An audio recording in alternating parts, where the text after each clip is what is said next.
ایک کالر ہے جی ہمارے ساتھ. السلام علیکم. کون صاحب محترمہ کہاں سے؟ السلام علیکم جی، میں زنیرہ بات کر رہی ہوں پنڈی سے. جی میرا جی علامہ ناصر مدنی صاحب سے سوال ہے.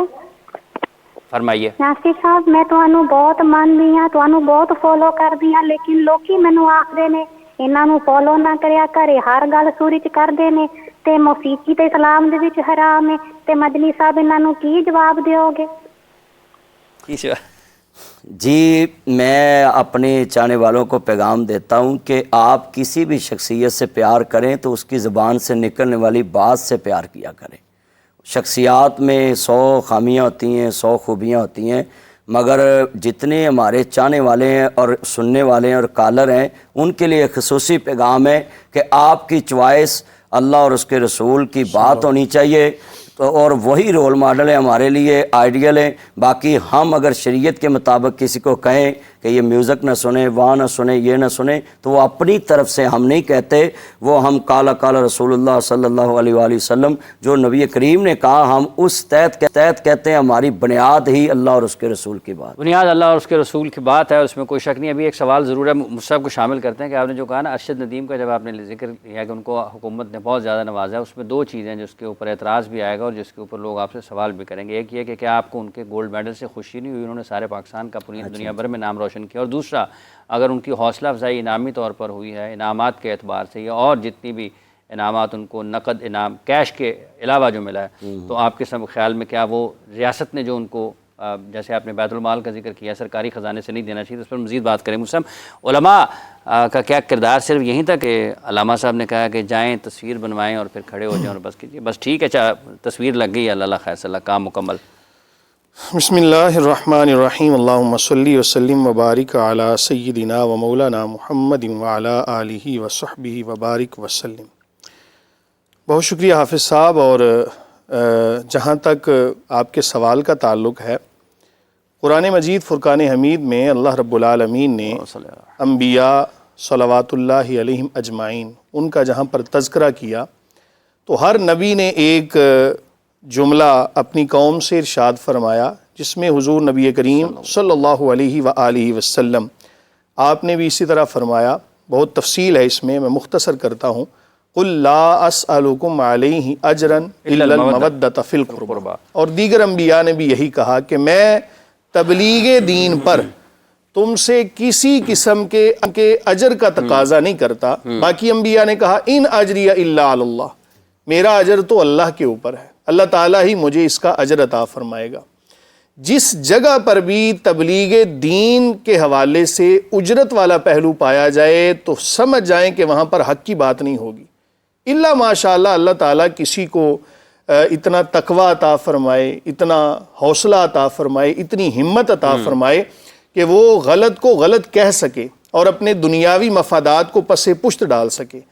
انبیاء صلوات اللہ علیہم اجمعین نے اسی لیے فرمایا کہ ہم تبلیغ دین پر تم سے اجرت نہیں چاہتے.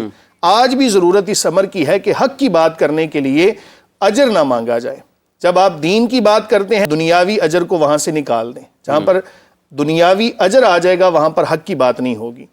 اور رہی بات یہ کہ تمام علماء اس کے اندر شامل ہیں, ایسا نہیں ہے. ہر طبقے کے اندر اچھے لوگ بھی ہوتے ہیں, ہر طبقے کے اندر برے لوگ بھی ہوتے ہیں. تو برے لوگوں کی وجہ سے پوری کمیونٹی کو برا کہنا یہ بھی کوئی اچھی بات نہیں ہے. جو لوگ اس کے اندر ملوث ہیں وہ یقیناً دنیا کے اندر بھی سزا کے مستحق ہیں اور آخرت میں بھی اللہ تعالیٰ کے ہاں جواب دہ ہوں گے. تو خالق کائنات نے قرآن مجید فرقان حمید میں ارشاد فرمایا فاسألوا اہل الذکر ان کنتم لا تعلمون. تم سوال کرو اہل ذکر یعنی اہل علم سے اگر تم نہیں جانتے. گو کہ یہ آیت ایک خاص موقع کے لیے ہے لیکن اس کا حکم عام ہے.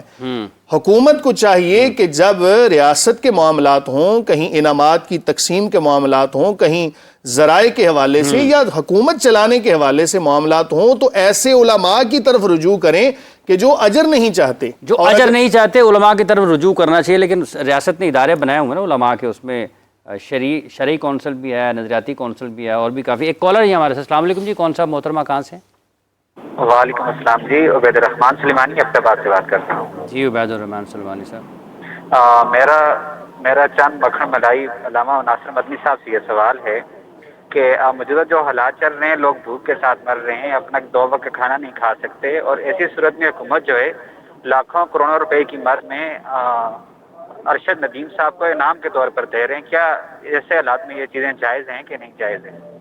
جائز یا ناجائز کا دیکھیں جی، سوال ہے. میں نے تو پہلے دن سے ہی یہ ویڈیو بنا دی ہے کہ جو ملک قرضہ لے کے اپنی عوام کا کام چلا رہا ہو، تنخواہیں دے رہا ہو، وہ تو سرکاری خزانے سے کسی کو انعام دینے کا حقدار ہی نہیں. جب تک ہمارے ملک پہ قرضہ ہے، پہلے وہ قرضہ اتاریں، اپنی عوام کو اپنے پاؤں پہ کھڑا کریں. دوسرا، میں کالر کے سوال سے متفق ہوں کہ اگر کسی کو اتنی خوشی ہے تو یہ فقیر لوگ نہیں بیٹھے اقتداروں میں.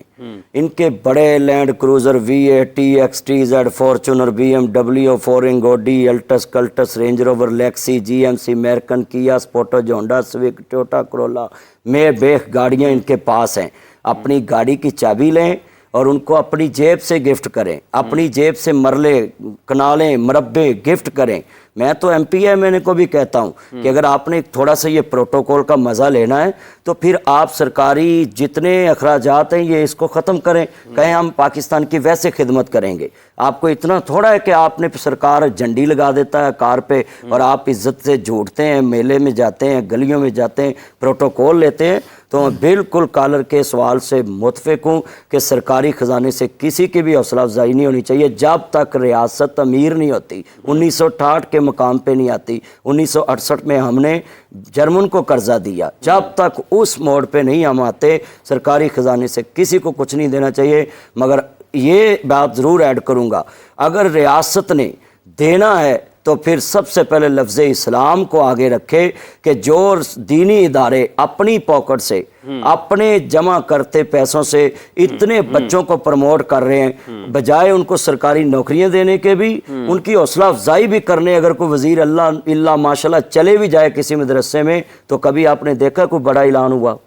تو یہ مدارس کو سوچنا چاہیے. مدارس کو سوچیں. آپ نے درجن بھر گاڑیوں کے نام لے لیے، یہ ساری کی ساری کسی ایک وزیر کے پاس دیکھی بھی ہیں؟ یہ ساری گاڑیاں ادھر لاہور میں چلے جائیں پیلس میں، یہ مریم صاحبہ کے وزیر کے گھر میں 5-10 کھڑی، 25-30 کھڑی ہوں گی، 1.5-2 ارب کی گاڑیاں کھڑی ہوں گی.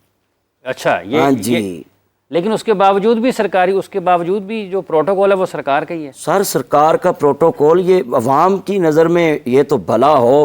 ادھر خان صاحب نے تھوڑی سی لوگوں کو زبان دے دی ہے اور لوگ کہہ رہے ہیں کہ ہم کوئی کسی کے غلام ہیں، ورنہ یہاں تو یہ لفظ کہنا بھی جرم سمجھا جاتا تھا. اچھا، سارے ہم غلام تھے، مگر اب نہیں ہیں. اب انشاءاللہ ساری دنیا بولے گی کہ اگر انہوں نے حکمرانی کرنی ہے تو یہ چند خاندانوں سے نکل کے عوام میں حکمرانی لانی پڑے گی. عوام میں حکمرانی لانی پڑے گی. اچھا، اسی سے آگے بڑھتے ہیں. جو آپ نے کہا کہ بہت زیادہ، لیکن اسلام میں